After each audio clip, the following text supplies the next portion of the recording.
En 2036, ère où technologie ne sera peut-être plus seulement dans nos mains ou sur notre poignet, elle sera partout autour de nous, intégrée à nos maisons, à nos voitures, à notre santé et probablement à une partie de nos décisions. On imagine souvent le futur à travers un objet spectaculaire, un nouveau smartphone, des lunettes révolutionnaires ou une intelligence artificielle capable de tout faire. Ici, on aime bien parler de tech et de design, donc c'est pour ça que ces sujets sont capitaux. Pourtant, le véritable basculement pourrait être beaucoup plus discret. Le basculement de 2036 viendrait pas forcément d'un objet spectaculaire, mais plutôt du nombre de décisions ordinaires qu'on aura cessé de prendre nous-mêmes. Alors aujourd'hui, on va essayer de comprendre où on sera la technologie dans 10 ans, mais surtout où nous en serons nous dans 10 ans. Bienvenue sur Bubble, le podcast où on prend le temps de comprendre ce que la tech change vraiment dans nos vies. Je suis Quentin et je suis accompagné de Mathieu et de Rewan. Comment ça va vous deux ? Bah écoute, ça va très bien. Très bien, malgré mon grand âge en 2036, je me porte plutôt bien. T'inquiète pas Mathieu, nous aussi on commencera à vieillir, on approchera des 40 ans, ça commence à taper. Et pour ça on a essayé de se projeter un petit peu de ce que serait 2036, où nous on sera dans 10 ans et évidemment vous aussi. Donc on a essayé de s'orienter plus sur le domaine de la tech évidemment, puisque c'est la thématique de ce podcast, et parce qu'on adore ça. Mais on va essayer d'être un petit peu plus large sur nos moyens de se déplacer, sur la technologie qu'on aura avec nous, qui nous entourera, etc. On va essayer de se projeter. On a pu faire un épisode un petit peu similaire dans le sens où on avait imaginé la ville du futur. Quelle serait la ville du futur à notre sens, en s'inspirant des projets qui sont déjà en développement aujourd'hui. C'est un sujet qu'on a traité l'année dernière, il me semble, donc on vous invite à aller le réécouter. C'était vraiment hyper passionnant. Et d'ailleurs, la semaine dernière, on a aussi parlé des boutiques du futur, un petit peu les magasins connectés qu'on pourrait imaginer. Donc à chaque fois, on essaie de se lancer des petits challenges comme ça, histoire de s'immiscer dans le futur, de mettre un premier pas. Et là, c'est dans 10 ans. C'est vraiment la porte à côté. Est-ce qu'on raconterait pas un petit peu l'histoire d'une journée type en 2036 ? Moi, ce que je peux te proposer, c'est la journée de Clara, qui est une jeune employée d'un cabinet en somme toute tranquille, en banlieue parisienne. Donc c'est une journée typique de 2036. Clara, qu'est-ce qu'elle fait ? Elle se réveille à 6h30. Dans sa chambre, il fait 21 degrés. L'été, il a commencé un peu tôt cette année, en début mai, même si en 2036, en décembre, c'est plutôt la norme. C'est l'été en décembre. Elle l'a fraîchement aménagé dans un logement neuf, pas quelque chose de reconstruit, mais c'est l'avantage de ce logement, c'est qu'il est repensé autour de l'ombre et de la ventilation naturelle plutôt que la climatisation. On peut croire que c'est quelque chose d'assez inédit. En fait, en 2036, c'est plutôt la norme, un réflexe architectural qui est devenu la norme après une décennie de rénovation forcée. Apple le fait dans son Apple Park, c'est exactement comme ça que fonctionne le renouvellement de l'air. Tout à fait. Et du coup, en fait, c'est aujourd'hui des choses qui sont faites un peu à la marge, qui commencent à se développer, mais que, du coup, en 2036, seront devenues une norme. Le rythme de vie a légèrement glissé puisqu'il y a certaines entreprises qui ont adopté les horaires décalés avec une pause longue en début d'après-midi, les jours de forte chaleur, façon sieste méditerranéenne, et c'est quelque chose qui s'est bien généralisé notamment au nord de la Loire. À 7h15, elle prend son petit déjeuner. Pensez peut-être qu'elle va ouvrir son appli pour regarder quelles calories elle doit consommer. Pas besoin. Son assistant IA qui vit dans tous ses objets du quotidien, que ce soit son miroir, son plan de travail, sa montre, lui dit quoi manger en ayant anticipé ses besoins avant même qu'elle les formule. D'ailleurs, elle a subi une nuit légèrement agitée. Et pour ça, on lui conseille un rendez-vous médical. Elle se lève également en sachant qu'il y a une alerte au pollen ce jour-là, puisqu'il y a des fortes possibilités d'allergies liées à ça. Cette omniprésence, elle a fait aussi émerger un nouveau débat qui est le droit à la déconnexion sanitaire avec la surconnexion et le surpartage des informations personnelles liées au médical par rapport à ceux qui veulent éviter d'être suivis en continu. À 8h, elle part de chez elle en direction de son travail. Les rues ont légèrement changé de visage. Il y a davantage de trottoirs, il y a moins de voies pour les véhicules individuels. Par contre, il y a de plus en plus de navettes et notamment des navettes autonomes qui passent en général toutes les 3 minutes.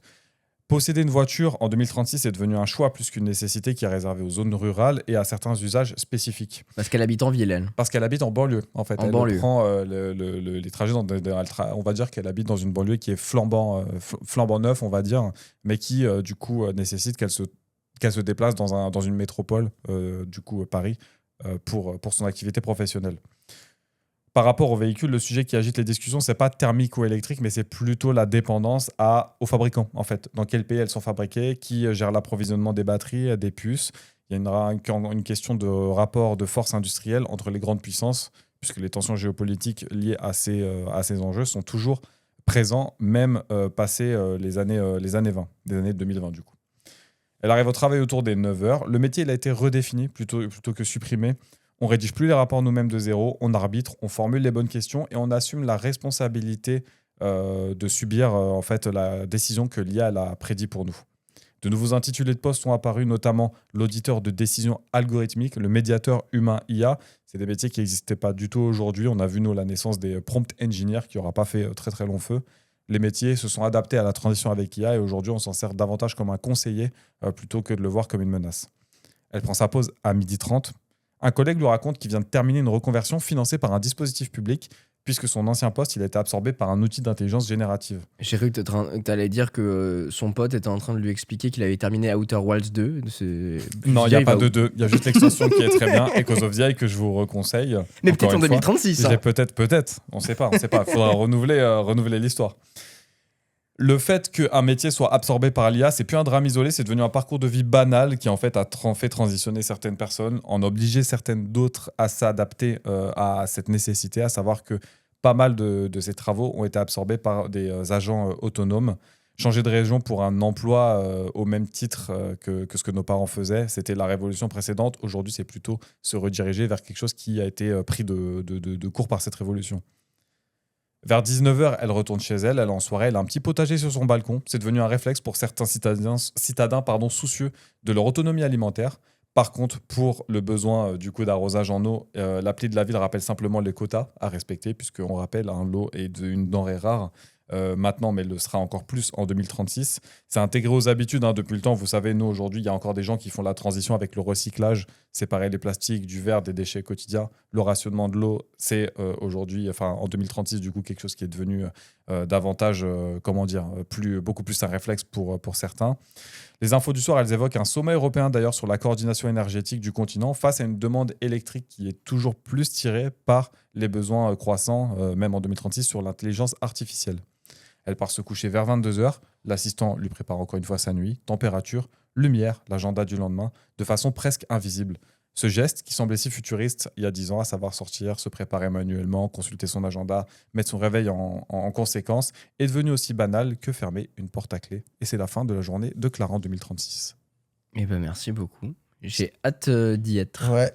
Ça vous fait rêver? Ça t'a fait rêver? Sur certains aspects, j'aime bien, tu vois, le fait d'un truc tout bête, mais c'est ce qu'on voit aussi un peu dans Iron Man, le fait de se lever, ton IA t'a déjà préparé, en tout cas t'a donné des idées du repas qu'il va falloir que tu manges par rapport à la nuit de sommeil que tu viens de vivre. Enfin, c'est des trucs tout bêtes, mais c'est des technos qu'on a aujourd'hui en notre possession. Ouais. Typiquement, moi j'ai un lit connecté qui analyse mon sommeil en permanence.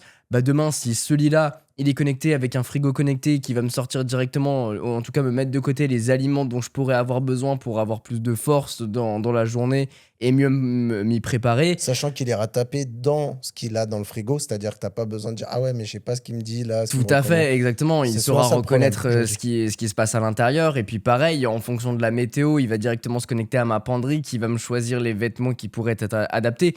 C'est des trucs qui fondamentalement sont pas si loin de nous. Peut-être que dans 10 ans... Ouais, mais tu sens qu'on n'a pas encore réussi la transition parfaite, c'est-à-dire qu'ils ont soit besoin qu'on leur donne encore, qu'on les alimente en data, soit que pour l'instant, c'est pas encore totalement parfait. En fait. Oui, ça vient pas le chercher tout seul, et en plus de ça, ça va pas les... On est dans l'ère de la bêta un peu, pour moi, je trouve. C'est l'avènement quand même. Encore une fois, dans ces technos-là, moi, le truc qui me fait... En fait, je comprends votre point de vue, à savoir que ça va être des expériences qui seront beaucoup plus intégrées, qui seront beaucoup plus naturelles. Le problème, c'est que tu oublies derrière que c'est forcément des données qui te concernent, qui vont être utilisées à des fins potentiellement de marketing, qui, tu vois, sur tes habitudes de consommation. Ah, attention, tu as oublié cette marque-là que tu avais bien aimée la dernière fois, tu veux que je te la recommande pour toi? Toi, tu as juste à dire oui. Et obligatoirement, automatiquement, ça va être commandé pour toi, ça va arriver, tu sais, comme à la manière des Amazon Buttons de l'époque. Là, ça sera même encore plus simple que ça, sera tellement intégré que tu n'auras rien à penser. Insidieusement, c'est ce qui est déjà fait aujourd'hui. Enfin, on commande des articles sur Amazon, oui, avec les cookies, etc. Tout à fait, mais ce sera beaucoup plus insidieux parce qu'en fait, la surconnexion vient avec un certain nombre de données, et puis de données potentielles que tu peux aller chercher. Aujourd'hui, c'est relativement segmenté. Admettons que tu fasses tes courses avec ta carte de fidélité. On peut savoir à peu près quelles sont tes habitudes de consommation. Là, le fait que ce soit hyper connecté, il n'y a même pas de carte de fidélité, c'est on sait que tu manges ça, attention, t'en as plus, je te l'ai recommandé, t'inquiète, t'en fais pas. Ou oh tiens, cette nouvelle marque, il y a un nouveau produit, il est un poil plus cher, par contre, vu que t'as bien aimé ça, je pense que tu vas kiffer. Et tout ce derrière-là, tu peux le suralimenter et pousser évidemment des gens à la C'est consommation. intéressant parce que ce maillage-là, c'est quelque chose que Apple est déjà en train de préparer depuis un certain temps, dans le sens où on sait avec leur private cloud compute, ils veulent dire que on peut utiliser une IA et du coup partager nos données de manière privée. C'est des choses qui fonctionnent beaucoup sur notre smartphone et parfois il va chercher une information en ligne. Tout à Et fait. donc potentiellement dans 10 ans, ces choses-là auront évolué et plus généralisées. Et je pense que c'est aussi en ça que la technologie doit évoluer, c'est nous protéger malgré le fait que effectivement toutes ces données-là qui nous concernent et qui nous entourent, il va bien falloir chercher les informations ailleurs. Tout à fait. Et limite, en fait, j'ai envie de dire, installer notre propre hub. Tu vois ce que je veux dire? Genre, chez nous, on a un hub comme on peut avoir une box Wi-Fi, etc. Ouais. Et bah, cette box-là permettrait de synchroniser tous nos objets en même Avoir temps, ton IA chez toi, Bien sûr. toutes Internaliser. tes données qui te qui te concernent ou qui concernent qui ta resteraient famille en tout physiquement cas, chez toi. qui resteraient là. Et alors, effectivement, ça soulève d'autres problèmes. Si quelqu'un vient pirater cette fameuse borne, et ben dans ces cas-là, toutes tes informations pourraient fuiter. Mais c'est vrai qu'on pourrait s'imaginer ce genre de scénario où tout serait centralisé dans un seul boîtier pour ensuite se généraliser. Il y a aussi un monde, si on fait une autre lecture, et il y a des gens potentiellement qui écouteront notre épisode et se feront cette réflexion, est-ce que c'est pas aussi la disparition un petit peu du choix, de la liberté Est-ce qu'on va pas vivre aussi sous le diktat d'une intelligence, d'un assistant en tout cas qui va nous dicter quoi manger, quoi prendre, quoi faire, etc. pour être en bonne santé?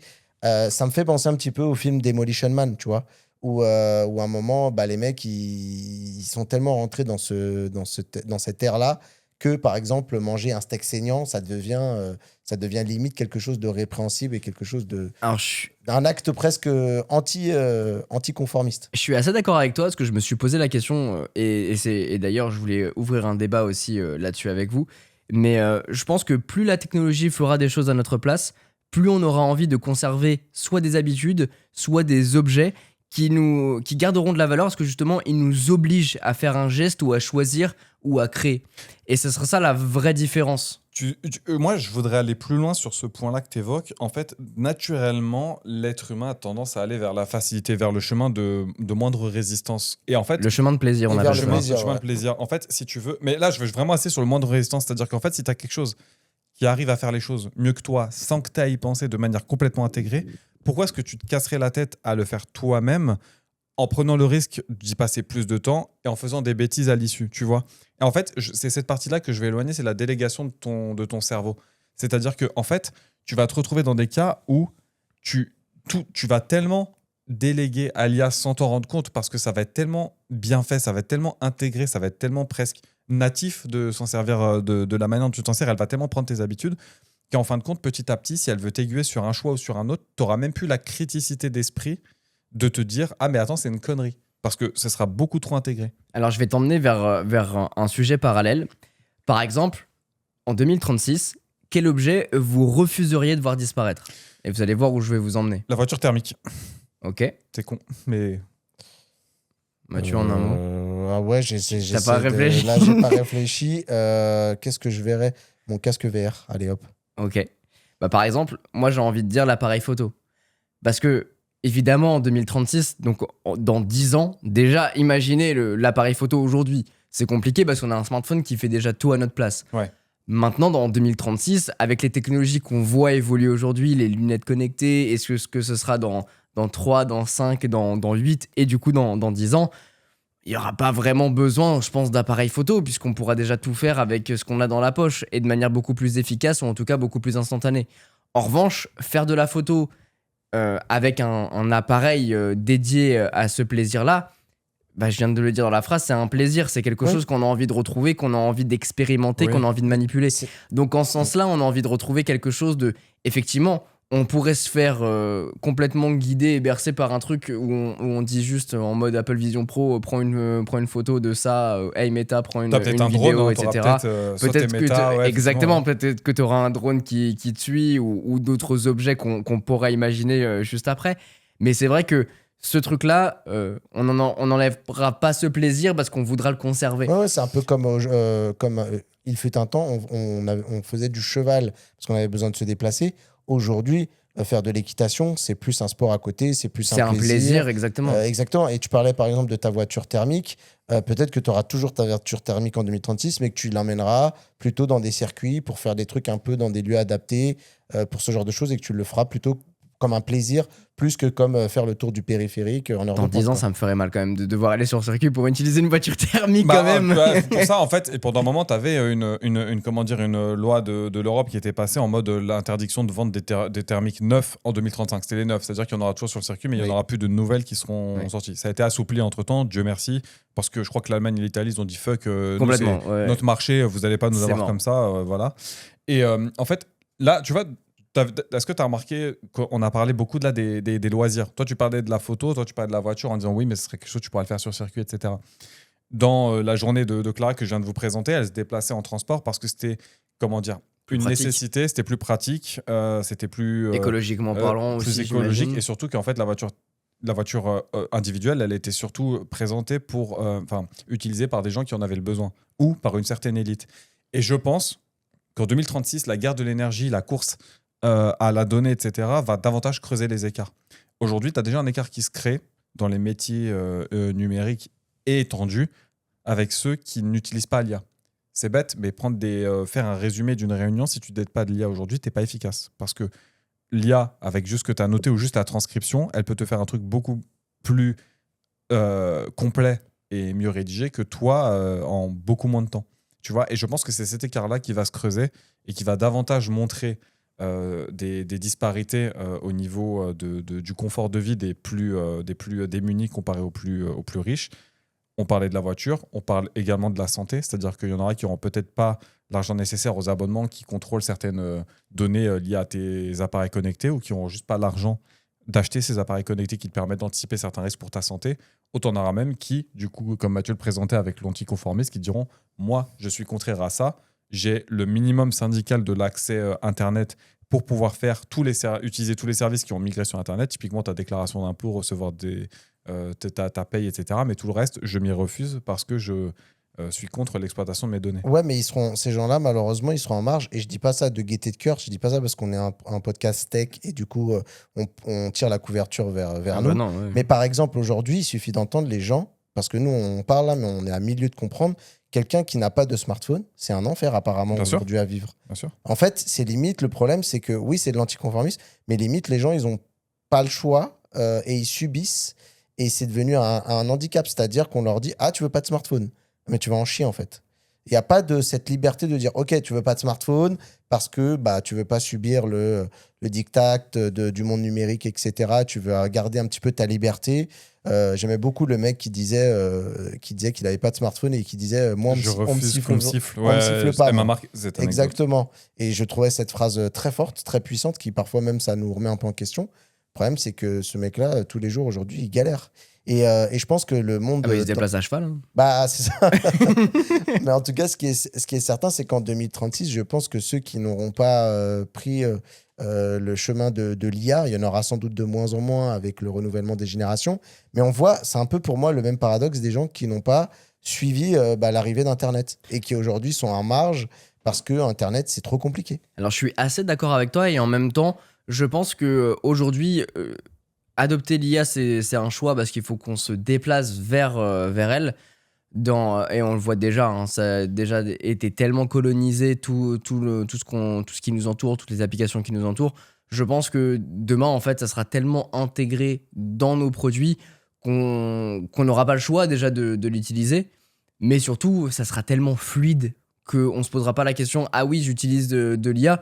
C'est juste, j'utilise tel produit et de cette manière-là, et c'est normal. Et c'est là où je trouve que tu as raison, c'est qu'en fait, on dira plus je me sers de l'IA, c'est je me sers de cet outil. En fait, l'IA, ça sera rentré, Oui, ce serait une couche invisible. On se sera séparé de la partie, c'est alimenté par IA. Voilà, En fait, c'est comme on dit, c'est pas aujourd'hui, on dit plus je me sers d'Internet. Je me sers Exactement. C'est ça. On se sert de Google, on se sert de Facebook, on se sert de... Un exemple farfelu, mais par exemple, tu rentres dans ta cuisine, ton Thermomix a déjà commencé à préparer une recette parce que tu lui as demandé dans ta salle de bain de commencer à le préparer. Et vu que ça fonctionne avec l'IA et qui peut déjà commencer à préparer la recette parce que tu lui as mis les ingrédients dedans, il commence. Et en fait, c'est déjà Peut-être qu'il y aura l'IA. un robot qui mettra la... Et peut-être qu'il y aura un robot dans 10 ans 2036, c'est vrai. qui fera ça. Mais en tout cas, c'est vrai que l'IA fera tellement partie d'un produit, à mon sens, qu'on ne dira pas, ok, tu utilises quel modèle ChatGPT, Là, aujourd'hui, c'est un Gemini. aliment. Là, aujourd'hui, tu as une course au modèle qui est alimentée par le marketing, par les investisseurs, etc. En fait, dans le futur, ce sera juste normal. C'est limite, tu seras peut-être étonné qu'il y a un truc. Ce sera plus un argument marketing, en fait. On peut espérer qu'en 2036... Enfin, on peut espérer. Je sais pas s'il faut espérer ou pas en vrai. Parce que c'est vraiment... Non, mais tu vois, tu vas comprendre Oui, la bien suite sûr. de ma phrase. On va voir qu'au bout d'un moment, cette guerre-là, cette course qu'on est en train de vivre, et c'est pour ça d'ailleurs qu'elle est si violente et qu'elle est si sanglante, c'est qu'au bout d'un moment, il y en aura un qui se sera détaché des autres et qui sera un petit peu l'IA, comme par exemple Google aujourd'hui est un peu le moteur de recherche. Tu vois ce que je veux dire? Tu sais que l'OCDE, il projette 27% des emplois français, ce qui représenterait à peu près 4 millions d'emplois, qui sont exposés à un risque élevé d'automatisation d'ici 2030. Ouais. Donc ça veut dire que tu as un tiers des gens qui travaillent pour qui leur poste potentiellement peuvent être aujourd'hui remplacés par des outils d'intelligence artificielle. Et je parle pas de 2036, je parle de dans 4 ans. Oui. C'est une Ouais, tendance c'est- qui continue en 2036. Ouais. Et encore, toi, tu dis 400, mais je sais que c'est entre 400 et 800 millions même. Il y a des fourchettes un peu comme 800 ça. millions, ça fait beaucoup. Ça fait beaucoup. Non, mais en France, je veux en dire. France, ah, pardon, ouais. Donc, ouais, moi, je parlais dans le monde, pardon. Ah oui. Dans le monde. Donc, effectivement, de toute façon, il va y avoir un remodelage. Et il y aura forcément, malheureusement, et ça, c'est pas vraiment une volonté de ma part, mais il y aura de la casse. Il y Alors, aura forcément de la casse. pour revenir à quelque chose qui touche un petit peu tout le monde, je voulais parler de smartphone.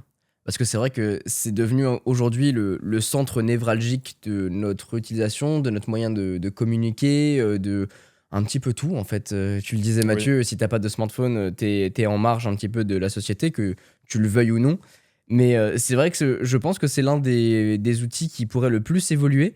Vous, c'est quoi votre vision là-dessus à 10 ans du coup? Moi, en fait, aujourd'hui, je trouve que le smartphone, c'est un produit qui est trop intégré, qui est trop adopté par les gens pour se voir remplacer, même à une échéance comme 2036. En fait, 2036, c'est demain. On a l'impression que c'est dans 10 ans, que c'est dans super longtemps et tout. C'est dans 10 ans. C'est dans 10 ans, mais c'est Il a dit, demain. on a l'impression que c'est dans 10 ans. C'est dans 10 ans. Non, ce que je veux dire, c'est que tu vois le ressenti de se dire c'est dans 10 ans, putain, c'est dans longtemps, 10 ans, j'aurai Oui. le temps, t'auras tel âge, ma fille, elle aura tel âge, machin, j'en serai là, moi, j'aurai tel âge. En fait, on se rend pas compte à quel point ça va aller vite, en fait, et à quel point la technologie, elle évolue de manière exponentielle. Des choses qu'on imaginait impossibles hier, on les voit dans notre quotidien aujourd'hui. On se remémore, il y a 20 ans, 2007, l'iPhone sort quoi. Enfin, L'IA, ça nous gave aujourd'hui. Il faut rappeler que les premiers modèles grand public d'IA génératif qu'on a vu apparaître avec OpenAI, etc., c'était il y a quoi, 5 ans même pas 2023. C'était donc il y a 3 3 ans. C'est fou, Donc il y a 3 ans. Tu vois, dans ma tête, je dis 5 ans, j'étais en mode putain, c'est encore plus loin. Non, c'est tout. c'est hyper récent. 3 ans, c'était il y a longtemps et pourtant, on a l'impression que c'était hier.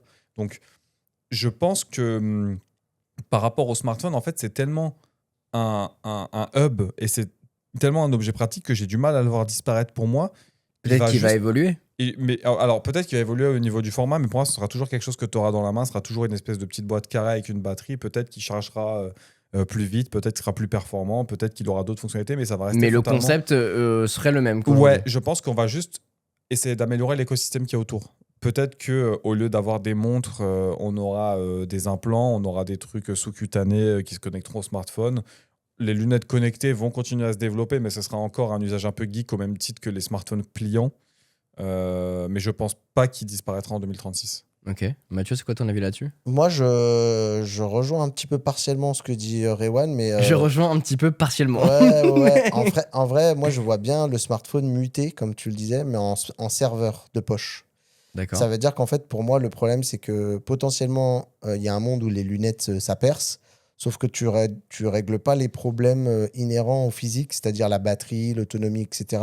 Surtout pour un produit qui doit rester léger, qui doit faire une trentaine de grammes, qui doit embarquer certains composants dans les branches, etc. Mais je pense que le smartphone deviendra quelque chose qu'on aura avec nous, mais qui sera plutôt ce qu'on appelle déjà dans certains produits des pucks. Donc en gros, typiquement, tu pourrais avoir, alors on sera en 2036, donc il y aura peut-être des technologies, tu vois, typiquement de transfert d'énergie sans fil. Ouais.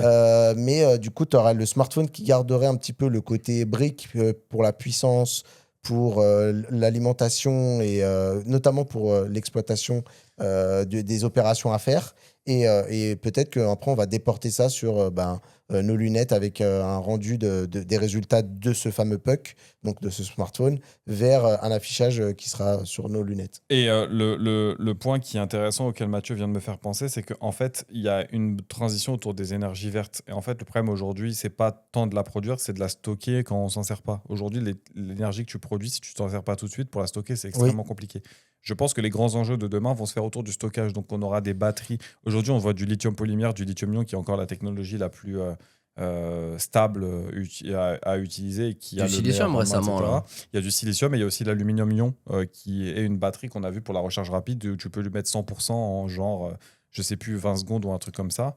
Sans avoir des grosses risques, sauf que en fait c'est la miniaturisation qui est très compliquée. L'arlésienne des batteries, c'est la batterie solide. Ouais. Du coup, qui viendrait régler tous les problèmes et notamment aussi les problèmes des fameuses batteries qui gonflent et qui prennent feu, etc. Donc, Tout à fait. et qui aurait un rendu énergétique beaucoup plus important. Et J'en en ai fait, fait un sujet sur ma chaîne en parlant de MG qui justement se prépare sur la semi-solide qui sont en Moi train aussi, de j'en développer. ai fait un sur les batteries avec les smartphones qui montent à 7000, 10 000 mAh, etc. Mais en tout cas, c'est vrai que c'est un vrai enjeu. Même au salon de l'auto, on a vu BYD qui présentait une batterie justement qui pouvait se recharger ultra vite. Et c'est exactement là que je voulais aller, c'est qu'en fait, du coup, les batteries, elles sont dans tous les appareils que tu utilises, que ce soit pour de la mobilité, pour de l'IoT, pour les téléphones, etc. Et en fait, je pense que le fait de déverrouiller des technologies de batterie qui seront beaucoup plus performantes que ce qu'on a aujourd'hui vont faire que naturellement, tu pourras en créer des plus petites pour une autonomie équivalente à celle qui était beaucoup plus grosse avant et que ça va ouvrir la porte à tout un tas de trucs.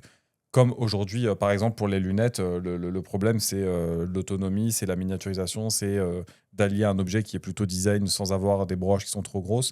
Et pour tout ce qui est du coup micro-informatique, donc les implants, etc., l'utilisation de batteries beaucoup plus petites avec le même niveau de performance va répondre à un certain nombre de problématiques qu'on a aujourd'hui. Là, je pars dans la science-fiction, mais par exemple, on pourrait imaginer des lunettes avec des verres qui seraient capables de capter le soleil un petit peu comme les panneaux solaires et qui pourraient permettre aussi de se recharger. Alors, ça, t'es pas dans le futur, ça existe déjà. d'alimenter, Les panneaux solaires voilà. transparents ou intégrés à des vitres, ça existe Ouais, déjà. ouais. C'est un rendement très faible, ça coûte cher à produire, mais ça existe déjà. Mais Donc, je suis assez du même avis que vous, finalement. Je Ouais. pense pas que le smartphone changera fondamentalement beaucoup de formes. Il évoluera très certainement.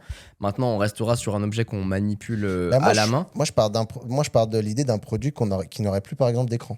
Ok. Si je devais le voir muter, en fait, ce serait vraiment. C'est ce qu'ils appellent, tu vois, tu prends des produits comme le X-Reel, ils ont des lunettes avec de l'affichage, mais en fait, c'est un smartphone et le truc, c'est un puck et ça sert limite de trackpad, tu vois, mais qu'on n'ait plus d'écran. C'est-à-dire qu'on consulte plus et que ça devient comme un espèce de power bank, mais amélioré avec à l'intérieur la partie processeur, etc.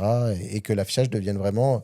Qui soit déporté sur d'autres produits. Ok, alors je suis dans un hybride entre vos deux idées alors, parce Ok. que à mon sens, le smartphone garderait sa fonction première telle qu'elle est actuellement avec ce format, qui potentiellement évoluera, mais en tout cas qui restera assez proche de ce qu'on a actuellement. En revanche, je pense que c'est tout ce qui se passera à côté avec les objets connectés qui nous entoureront. Oui. C'est-à-dire qu'aujourd'hui, on a une montre connectée, on a des bacs connectés, on a des lunettes connectées, et tout ça ne communique pas entre eux. Là, l'idée, c'est que tout ce maillage pourra fonctionner ensemble et toutes les informations pourront passer de l'une à l'autre. Et à mon sens, le gros truc qui va s'améliorer, c'est les lunettes connectées. Et ces lunettes pourront, de par les technologies dont vous avez très très bien parlé et résumé, que ce soit en termes de batterie et de matériaux qui sont aujourd'hui quand même assez rares et dont la miniaturisation reste quand même un gros enjeu. Et je pense que en fait, dans 10 ans, potentiellement, pourquoi ça évoluera pas tant que ça, c'est parce que c'est tous les composants qui vont évoluer, migrer, potentiellement trouver une nouvelle forme, une nouvelle maturité.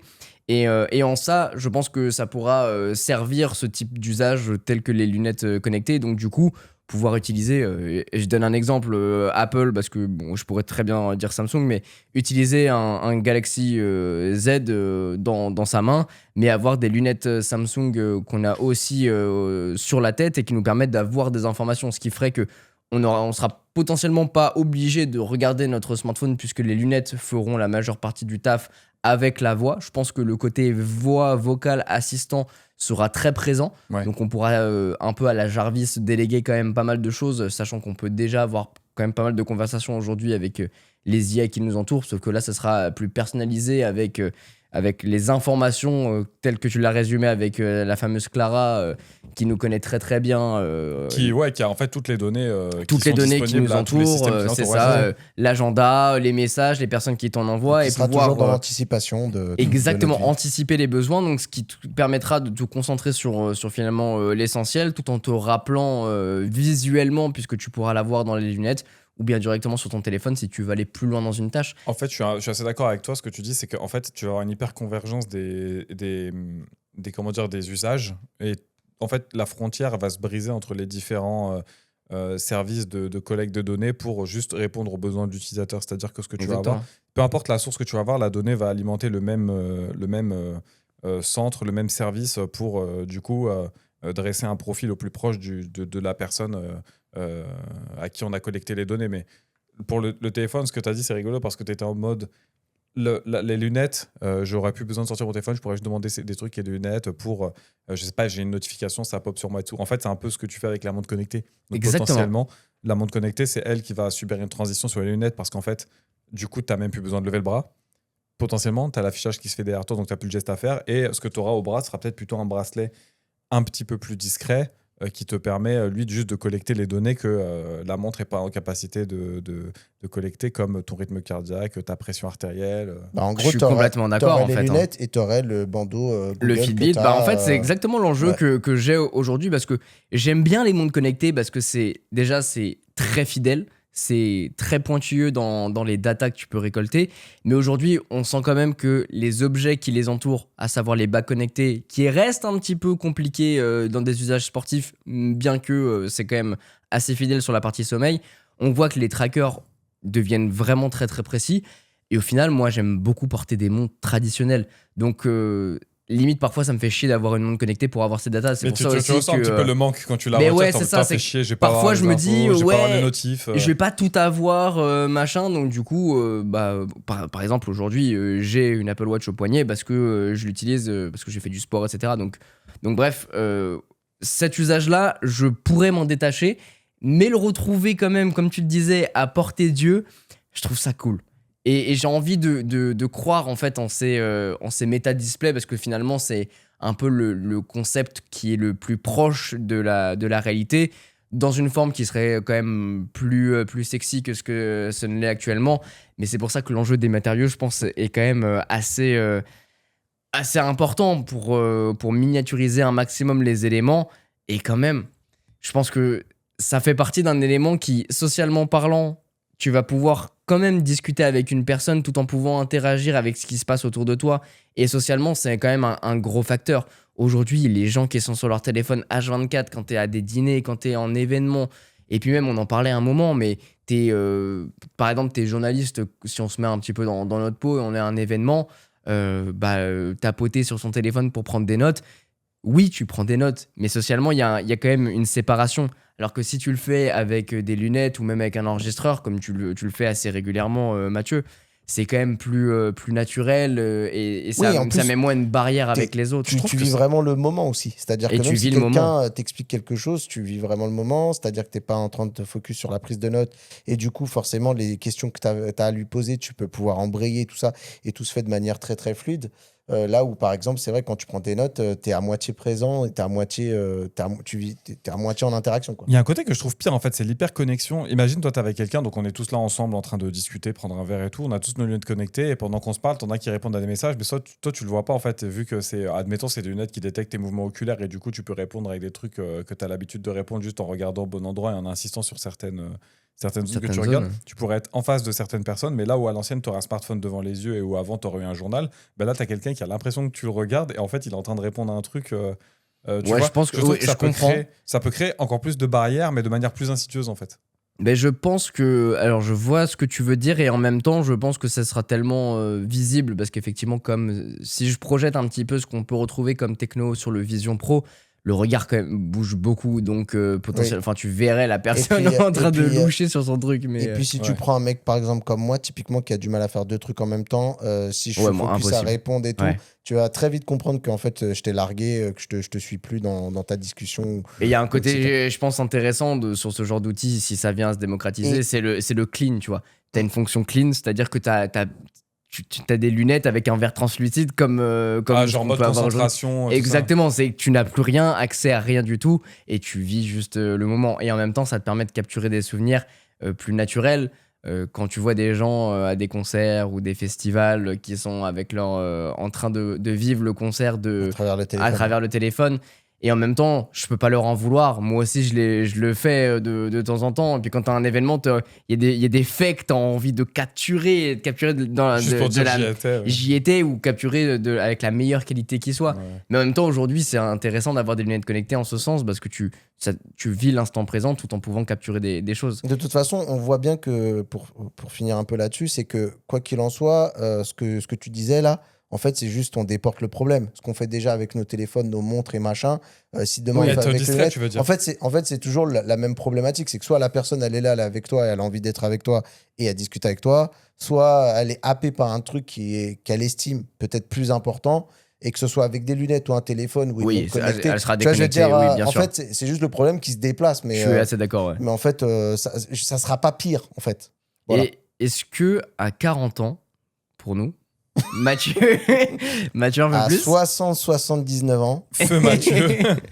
est-ce que la technologie saura presque tout de notre corps, à votre avis? Parce que Clara, dans son lit, lui a analysé son sommeil, lui a donné des indications, éventuellement même d'aller voir le médecin. En fait, je pense qu'il n'y aura pas à attendre 2036 pour ça. En fait, quand tu regardes toutes les applications, tous les petits appareils qui sont branchés sur toi, toutes les évolutions liées à l'utilisation de certaines données médicales, de l'IA, etc., je pense qu'il y a une barrière qui est plus psychologique plutôt que technique à passer. C'est-à-dire que moi, demain, tu me dis, toutes tes données, elles vont être croisées, récupérées par des IA pour anticiper certains problèmes de données. Je vais te dire, ça me fait chier. Est-ce que pour les gens qui naissent aujourd'hui et ou alors qui ont 10 ans, aujourd'hui qui auront 20 ans, donc les adultes de 2036, est-ce qu'ils partageront ma vision là-dessus, sachant qu'ils sont nés à l'époque de l'IA? Je suis pas certain. Pour illustrer mon exemple, aujourd'hui, tu as les gens qui courent, qui utilisent des applications comme Strava pour collecter leurs performances, les partager avec leurs potes, etc. Tu as les applications Google Health, Apple Santé, je sais pas comment ça s'appelle, etc., qui, de par toutes les données qu'ils collectent sur toi, savent combien tu marches, combien tu te déplaces, ton rythme cardiaque, ta pression artérielle, ta saturation en oxygène, même, enfin tout un tas d'infos qui parlent potentiellement de ta santé. T'en as qui sur certains régimes, notamment sportifs, ont des applications qui suivent combien de calories ils mangent, quel type d'aliments, etc. Plus récemment, je ne sais pas si vous en avez entendu parler, mais tu as Doctolib qui ont dit qu'ils allaient utiliser les données des gens qui utilisaient l'application pour entraîner leur IA. Ok. Donc, tu vois, donc là, on parle quand même d'une application qui permet de faire de la prise de rendez-vous, avec qui tu échanges avec des professionnels de santé, tu partages des infos qui sont quand même relativement Sensibles. Je pense d'ailleurs- personnelles. D'ailleurs, je fais juste un petit aparté. Je pense que d'ailleurs, en 2036, la télémédecine sera légion. Non pas forcément que pour l'aspect futuriste, mais aussi par le fait qu'on n'aura pas trop le choix, parce qu'on vit une crise des médecins avec des déserts médicaux.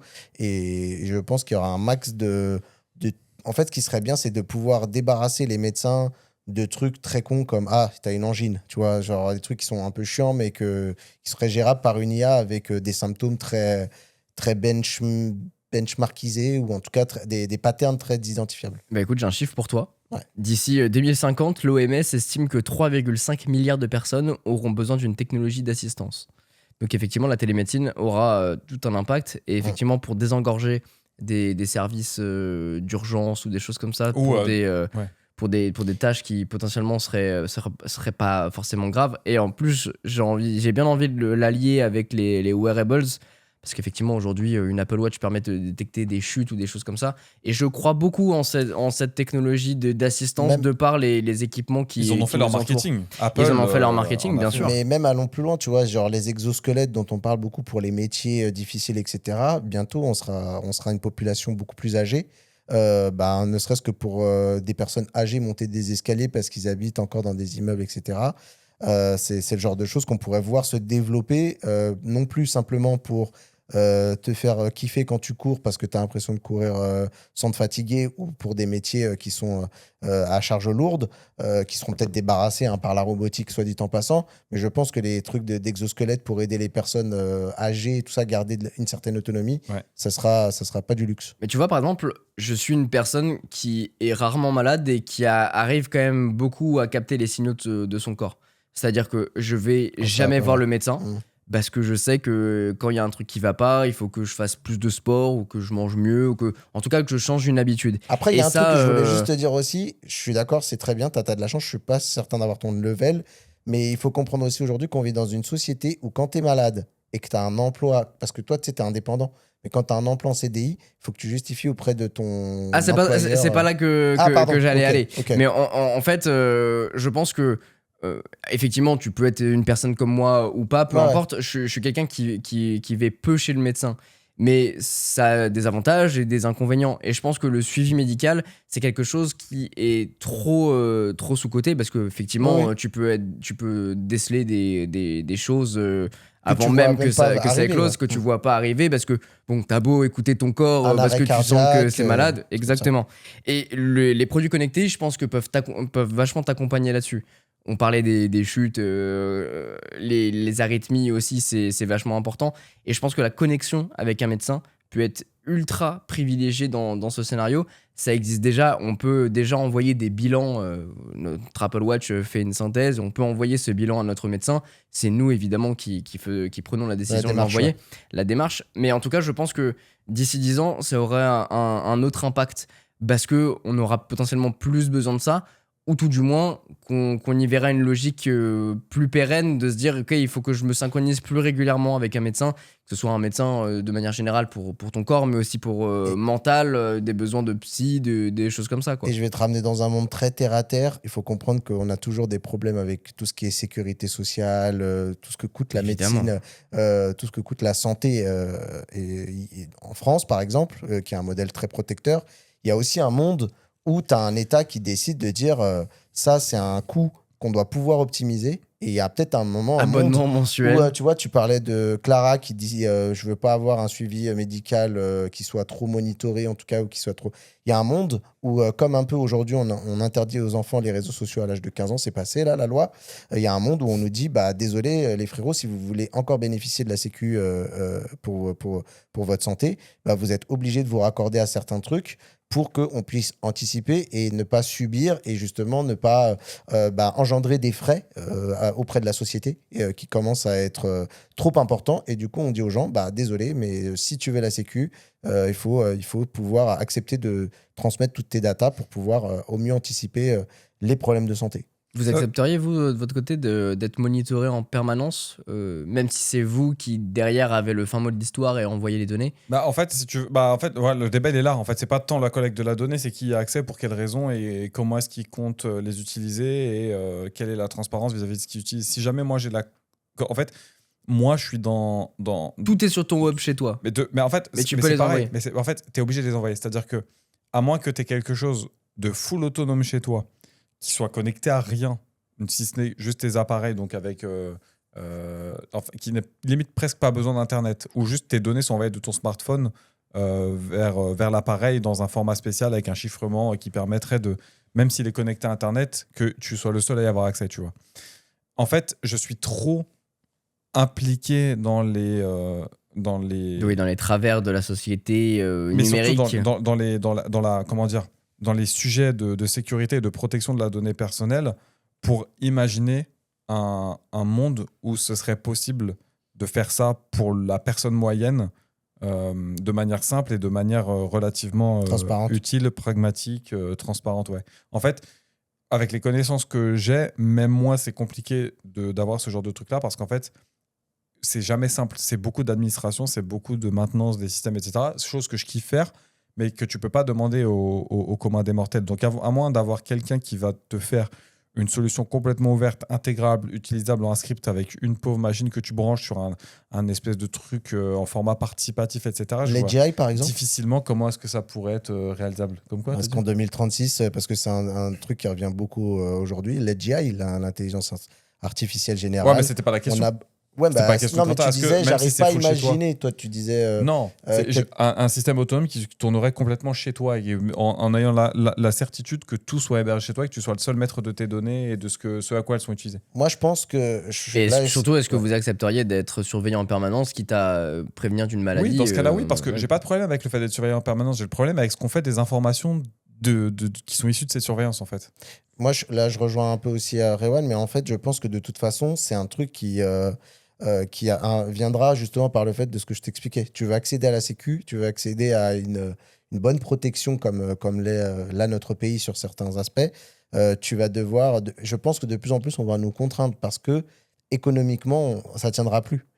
Tu vois, là, on est beaucoup dans un monde sur lequel on ne borne pas beaucoup, mais il faudra se rendre compte des difficultés d'être d'un pays qui aujourd'hui on dit même que l'Europe est un peu en déclin économiquement parlant, qu'on risque d'être déclassé, etc. Et je pense qu'il faudra aussi prendre cet élément en considération et se dire que peut-être que tu parlais de est-ce qu'on nous donnera le choix.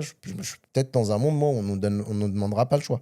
C'est-à-dire qu'encore une fois, tu pourras dire Ah oui, non. tu seras monitoré, Voilà. quoi qu'il en soit, c'est ça que tu veux dire. Et pour moi, si tu ne le fais pas, en fait, quelque part, tu te mets en marge de la société. Sachant que, en plus, tu sais, pour tout ce qui est maladie, forcément, tu parles de maladie, qui dit maladie dit potentiellement transmission.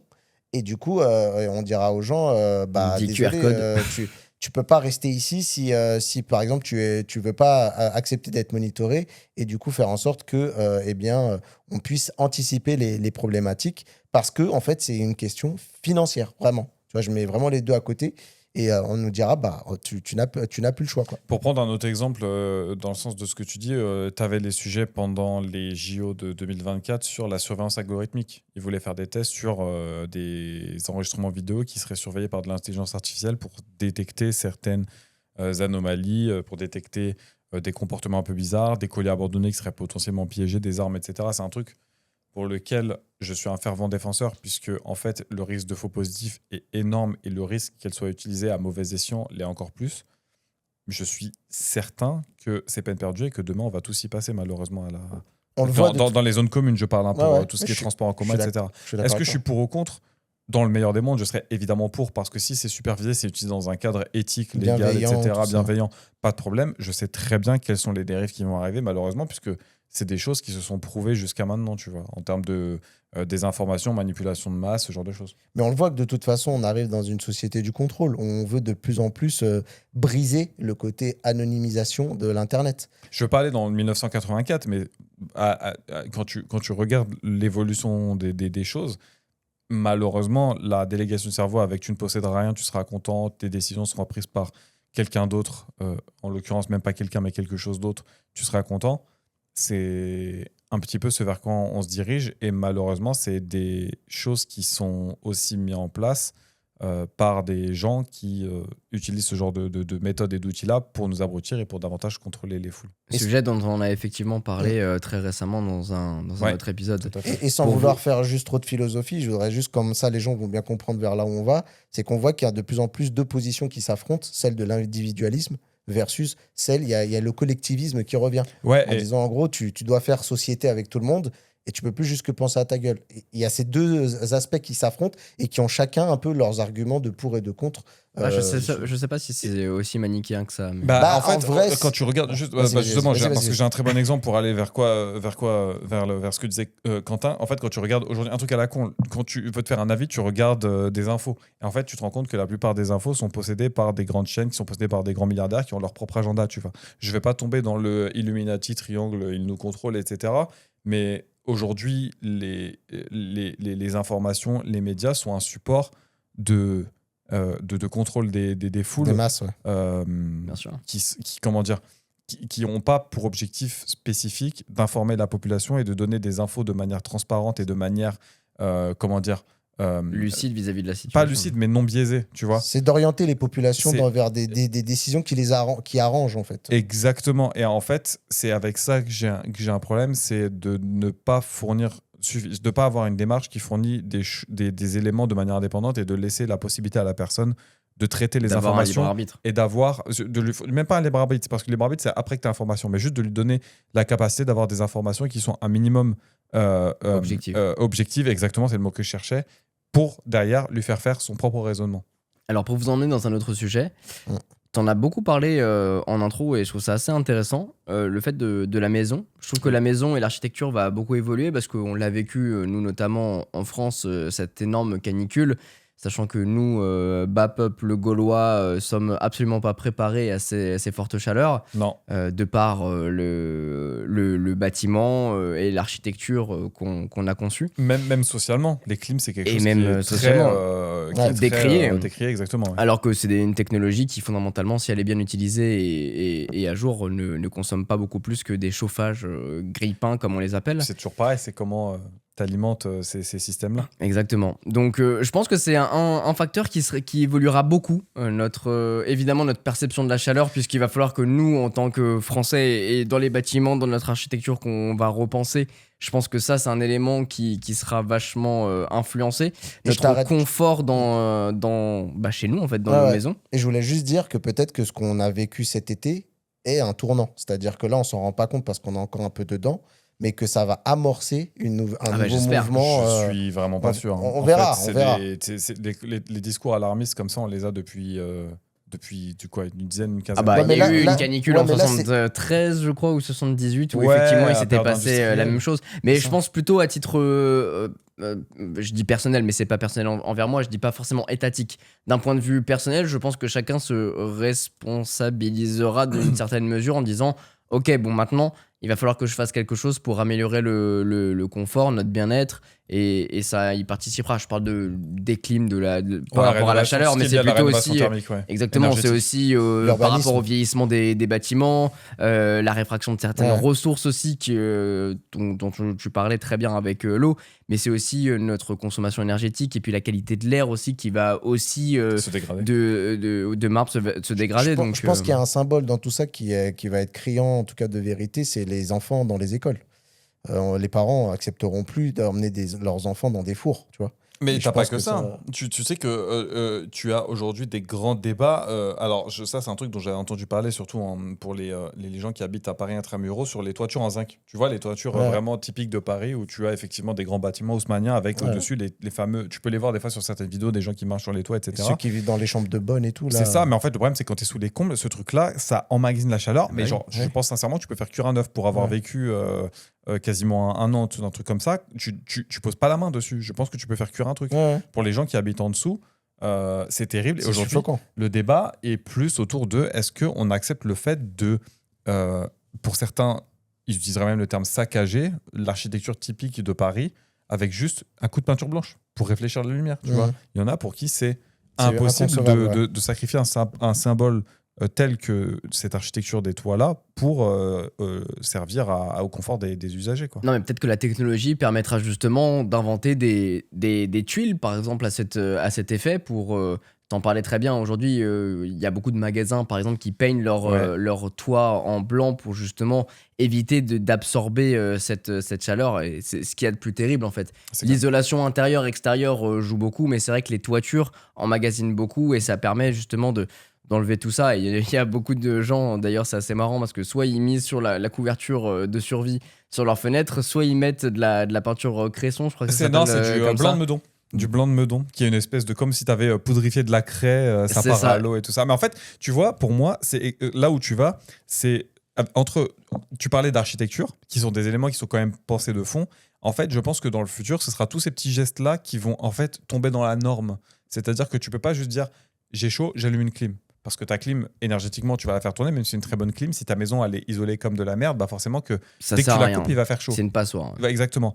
Et en fait, je pense que ce que aujourd'hui l'État, d'une part, et les usagers se responsabilisent sur le sujet de qu'est-ce qu'on peut faire pour rendre les maisons qui existent déjà, ou enfin les habitations de manière générale, plus agréables, plus efficientes et plus, comment dire, j'allais dire écologiques, mais c'est pas ça, mais plus Responsable. Ouais, plus responsable. En fait, on avait vu pendant un moment, tu avais mettez de l'isolation, tu avais isolé les toitures, tu avais effectivement utilisé tel type de moyens de chauffage ou quoi.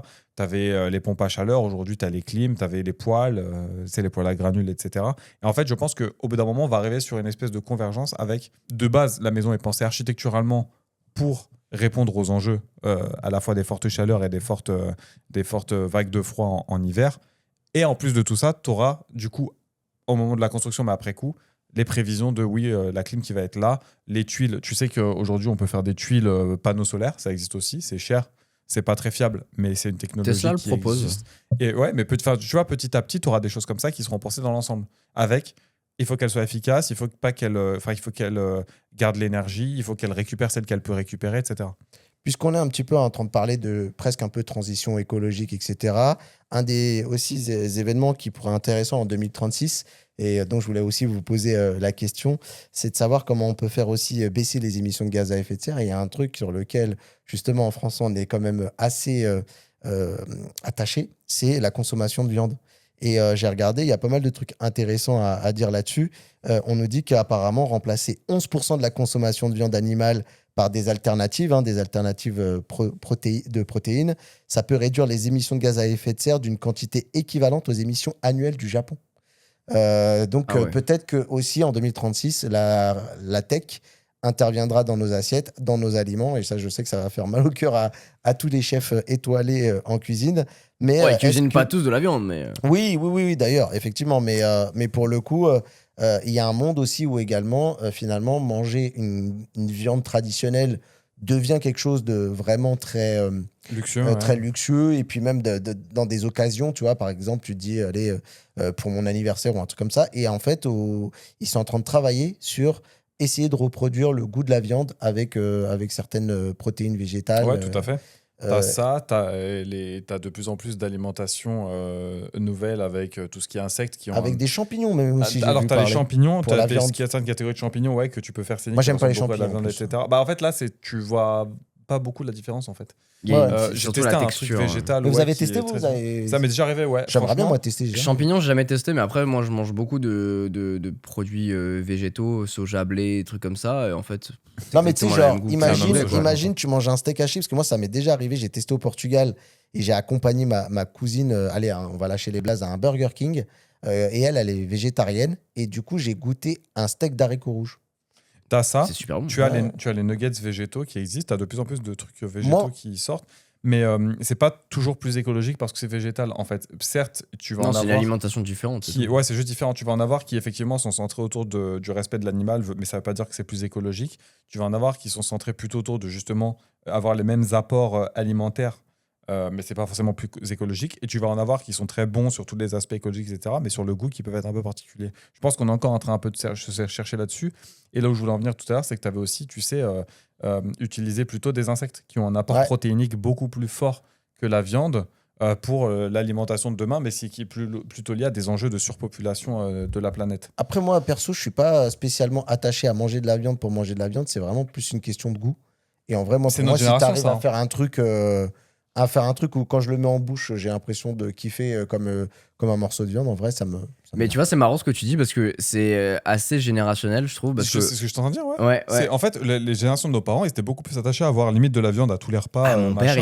il faut qu'il ait de la viande, il faut Bah, qu'il moi, je mange suis de la encore un peu viande. comme ça. un Moi, peu, je suis hein. un mec du poulet, par exemple, Mais mais ça- les Oui. trucs végétaux, j'en mange énormément. Enfin, tous mes repas du midi, c'est des trucs végétaux, finalement. Moi, si je pouvais m'envoyer du poulet régulièrement, je le ferais parce qu'en fait, c'est la viande rouge assez peu, le Oui. poisson plus que la viande rouge. Viande en je rouge, trouve vrai. que la je crois viande que j'en rouge, mange pareil. peut-être une fois par mois, même Ouais, pas. Je crois que c'est ouais, quelque chose comme ça, peut-être moi, un peu c'est plus. rare aussi, hein. Mais en fait, le poulet, c'est, enfin, je veux dire, surtout quand t'aimes bien faire du sport, etc. C'est la viande, c'est la meilleure viande, je trouve. C'est pas de la viande rouge, mais c'est la viande qui est la moins grasse, qui est la plus simple à cuisiner, Bien qui sûr. a le plus d'apports protéiniques. Donc, je pense que ce serait une viande pour le coup dont j'aurais du mal à me séparer. Après, à voir s'il y a des alternatives végétales. Et donc, du coup, ce serait marrant aussi d'imaginer un petit peu ce qu'on a pu voir dans des films genre Retour vers le futur et tout, où on pourrait même presque imprimer avec vous. Je sais Bien sûr. qu'on a aussi le sujet de l'imprimante 3D, une Bamboulab à la maison qui t'imprime ton Ça me morceau. fait penser à chaque fois à Spy Kids. Je crois que c'est un film vraiment, enfin c'est un film vraiment pas ouf, mais avec Antonio Banderas et tout ça, où littéralement il pose Imagine un carton jaune de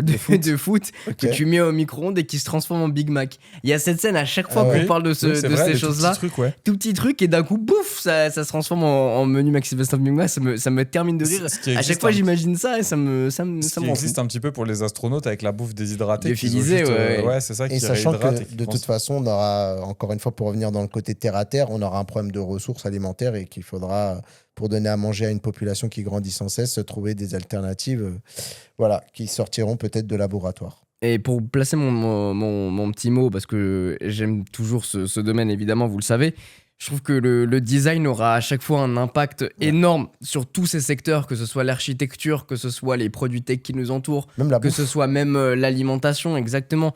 Le design disparaîtra pas, il s'étendra justement au comportement du produit, mais aussi à sa durée de vie et à la confiance qu'il va inspirer évidemment. Donc ouais, je trouve que le design aura un impact beaucoup plus important, même s'il ne sera pas forcément visible au premier abord, ou en tout cas la volonté sera pas forcément C'est ça. visible d'abord, mais il aura un impact énorme parce que finalement un bel objet volontairement simple pourra devenir une forme de résistance face à justement des produits qui sont soit constamment connectés, soit qui sont mal vus, soit qui ont des comment on appelle ça, c'est pas des compromis, mais on a des a priori, voilà, Ah oui. vis-à-vis d'un produit. Je trouve que ça aura un impact assez cool. Et je pense que ce sera en plus des produits qui répondront davantage à la notion de ce que tu te fais, du design parfait, qui est Oui. à la fois parfaitement fonctionnel et parfaitement intégré. Et À savoir parfaitement que, intégré. limite, tu le regardes, tu trouves que c'est magnifique, mais tu te rends pas compte de à quel point fonctionnellement il répond à ce pourquoi il a été fait. Moi, j'aurais une question pour vous aussi également, juste peut-être un truc qui a rien à voir, mais le divertissement dans 10 ans, vous pensez qu'il aura changé ou pas? Non, je pense pas. J'espère que les gens iront plus au cinéma et que j'irai plus au cinéma. Eh Le ben, cinéma, je pense que pour moi, ça mourira pour le coup. Enfin, quand tu vois déjà les prix de maintenant, ce sera plus compliqué. Mais en fait, l'expérience, tu pourras l'avoir chez toi, que ce soit par la VR ou par juste les projecteurs, ta télé, etc. Mais je pense, en fait, l'art, il n'y a jamais eu de période où il s'est fait remplacer. Tu as toujours des gens qui font de la sculpture, tu as toujours des gens qui font de la peinture, de la photo, Ouais. etc. Ça s'est un peu réduit en termes de population, puisque tu en as des nouveaux qui sortent. Mais je pense que la passion sera toujours là.